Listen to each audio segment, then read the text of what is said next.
everyone, and welcome back. Today we're going to explore a little bit of history of American free speech. And the video was made with the help of the Britisher, so please go and check out his channel. Link will be in the description. But before we get to that, I'm happy to announce that I now have a Discord server. And obviously the link to that will be in the description as well. And also, if you support me on Subscribestar or Patreon, you are pre-approved for special status on the Discord server. Please consult the appropriate FAQ on either site on how to connect Discord. So if you're watching this on the release day of the video within a reasonable time of its release, I will be on Discord waiting for you, and we can all have a nice chat. Enjoy!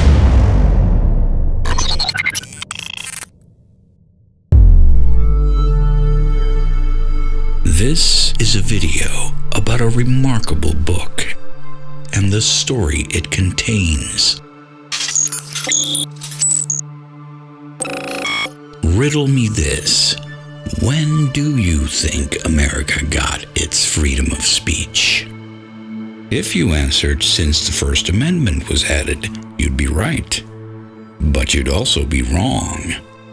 And in this video, with the help of a book called The Great Dissent by Thomas Healy, we'll get to the bottom of it. Now, first off, I have no great legal expertise. I'm not a lawyer, so I'm looking at this entirely from the perspective of a layman. Until I came across this book, I was under the impression that free speech in the United States was a given ever since the First Amendment was added to the United States Constitution. And I suspect this is a common belief many American citizens hold to this day. That may in theory have been the case, but the practice was an altogether different matter. This man is of importance here. Sir William Blackstone. He was an 18th century English jurist of great importance to both British and American law.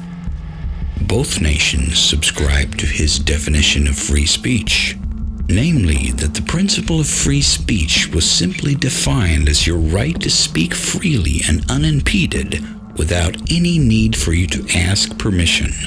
That, however, did not mean that you were free to speak your mind without the state then seeking to prosecute you if it felt you had crossed the line.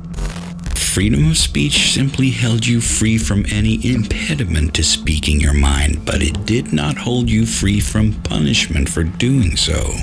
This meant that the freedom of speech granted to the people of the United States in the Constitution was read simply as being their right to speak without needing to seek prior permission. You were free to say what you wanted, just as in the United Kingdom, but the state reserved the right to come for you if the powers that be felt you had spoken out of turn.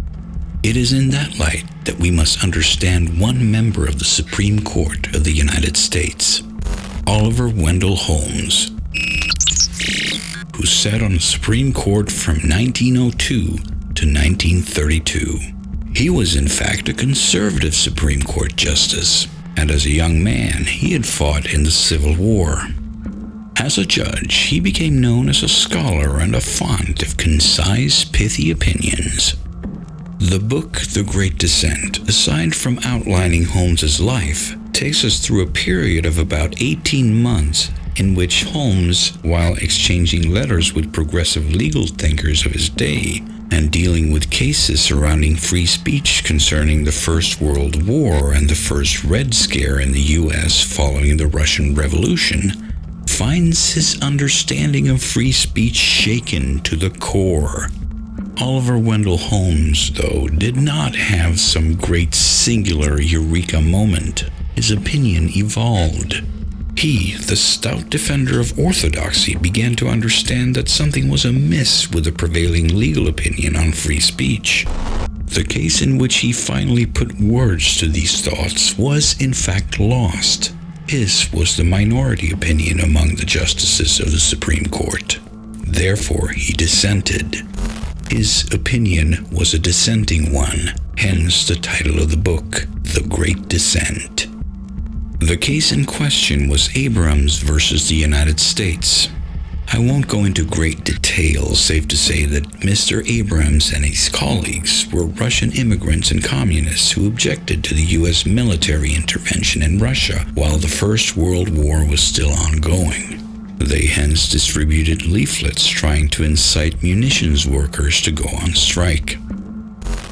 The prosecution wanted to use the Sedition Act of 1918, alleging that they had tried to undermine the United States government to incite resistance to the war against Germany and to curtail the production of weapons and ammunition.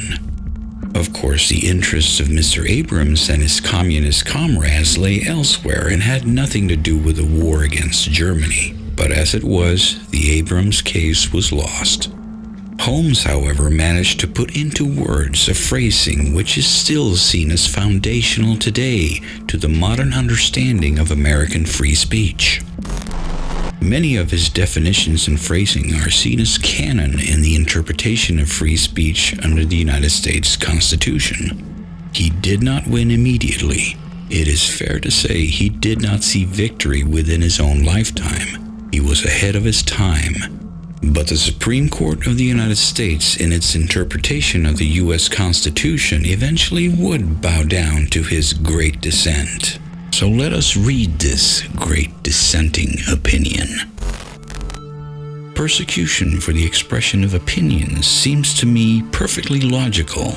If you have no doubt of your premises or your power and want a certain result with all your heart, you naturally express your wishes in law and sweep away all opposition. To allow opposition by speech seems to indicate that you think the speech impotent, as when a man says that he has squared the circle, or that you do not care wholeheartedly for the result, or that you doubt either your power or your premises. But when men have realized that time has upset many fighting faiths, they may come to believe even more than they believe the very foundations of their own conduct that the ultimate good desired is better reached by free trade in ideas, that the best test of truth is in the power of the thought to get itself accepted in the competition of the market, and that truth is the only ground upon which their wishes safely can be carried out. That, at any rate, is the theory of our Constitution. It is an experiment, as all life is an experiment. Every year, if not every day, we have to wager our salvation upon some prophecy based upon imperfect knowledge. While that experiment is part of our system, I think we should be eternally vigilant against attempting to check the expression of opinions that we loathe and believe to be fraught with death, unless they so imminently threaten immediate interference with the lawful and pressing purpose of the law that an immediate check is required to save the country. I wholly disagree with the government's argument that the First Amendment left the common law as to seditious libel in force. History seems to me against the notion. I had conceived that the United States through many years had shown its repentance for the Sedition Act of 1798 by repaying fines that it had imposed. Only the emergency that makes it immediately dangerous to leave the correction of evil counsels to time warrants making any exception to the sweeping command, Congress shall make no law abridging the freedom of speech. Of course, I speak only of expressions of opinion and exhortations, which were all that were uttered here. But I regret that I cannot put into more impressive words my belief that in their conviction upon this indictment, the defendants were deprived of their rights under the Constitution of the United States. And so it was with these words that Holmes eventually turned the wheel of history. What is remarkable in this is not the ability of Holmes, an experienced judge, to define legally the issue at heart, but more so the strength of the man to shift his position when he at last realized that the orthodox interpretation he had been so committed to was wrong, that he was willing to speak out, irrespective of his being in the minority, and irrespective of the scorn from conservatives this might earn him.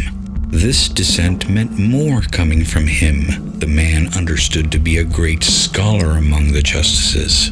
But most of all, the man understood to be of a profoundly conservative nature.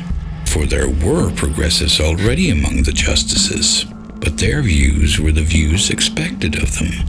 Holmes' dissent was more noteworthy as it came from the insight of a wise old man acting against his naturally conservative inclinations.